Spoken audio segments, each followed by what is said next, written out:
concept of inheritance. We think of money.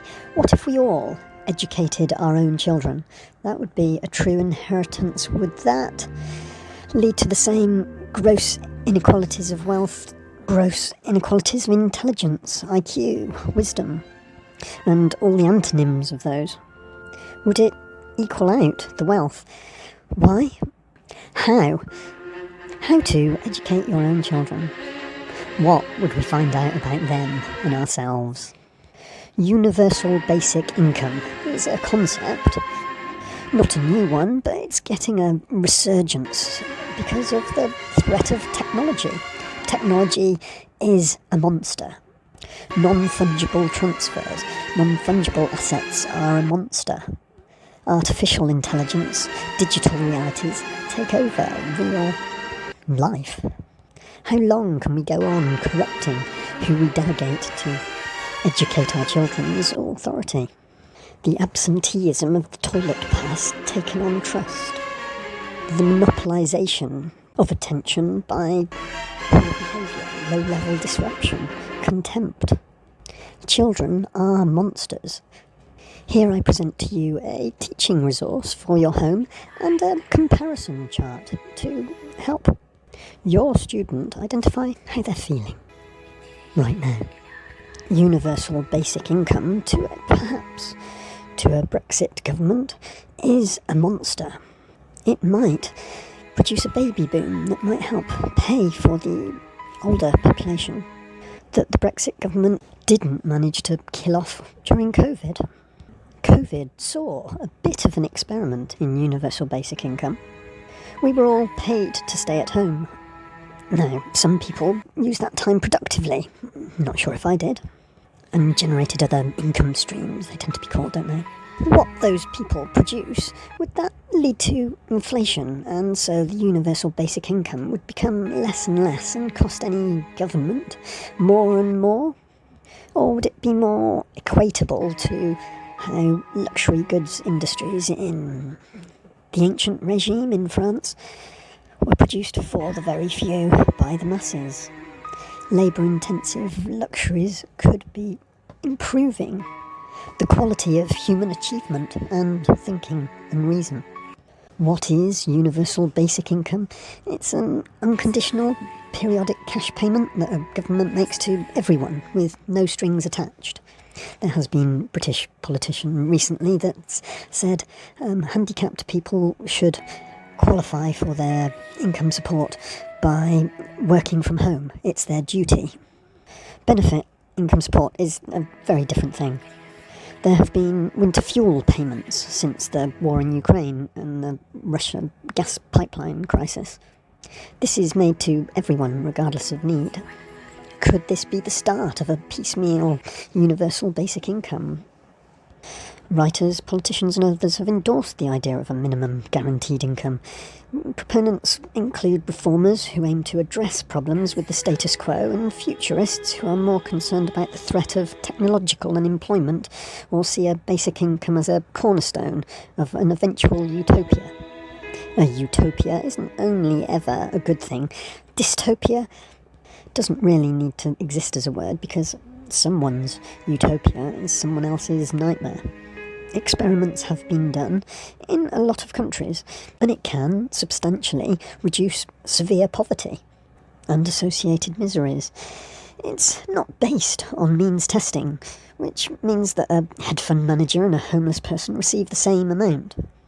Unconditional, periodic cash payment that the government makes to everybody.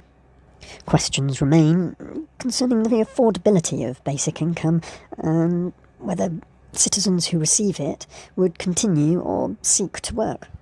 In COVID, and before really, the Spanish government announced that it planned to pay a basic monthly income to roughly 1 million of the country's neediest households to help them through the pandemic.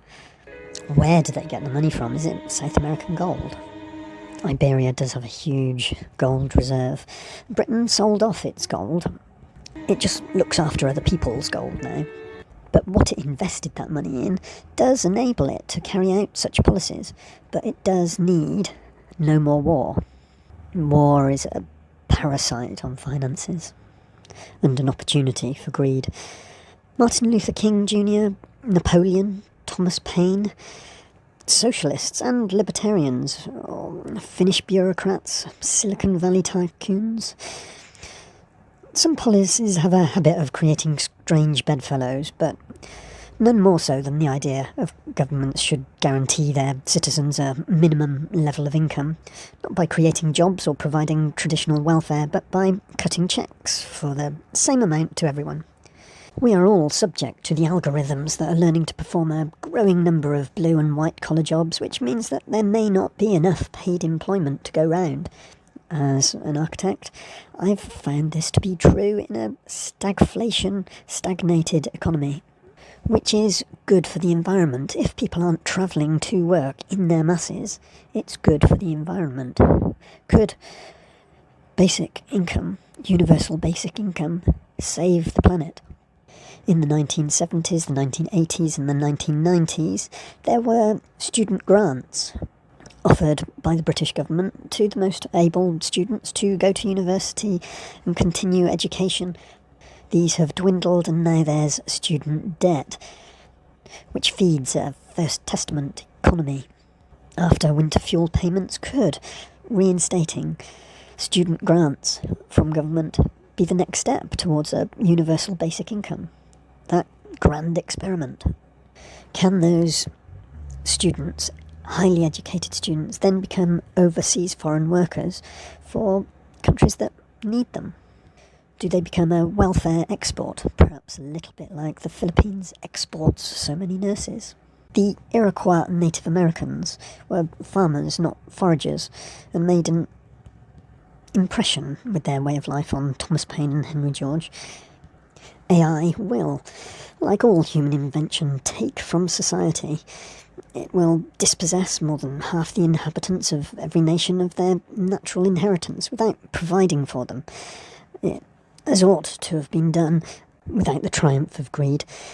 There's an indemnification for that loss, and has thereby created a species of poverty and wretchedness that did not exist before in times of cultivation. Paine looked upon it as a ground rent to be paid when you turned 21, and then a sum to be paid every year after that until Sioux Native American chiefs visiting East Coast cities were horrified at seeing little children at work. Understandably, during the Great Depression in America, in the 1930s, a minimum income was proposed and 300 times that as a maximum income. The anthropologist studying the Kung people, hunter-gatherers, Martin Luther King endorsed anthropological studies of this nature on universal basic income. 1950s, the first phrase. As so many things that could benefit the whole of humanity, the Reagan-Thatcher era stamped on universal basic income. A coupon-based stock market where you can't cash out your 401k. We have now come full circle to monsters.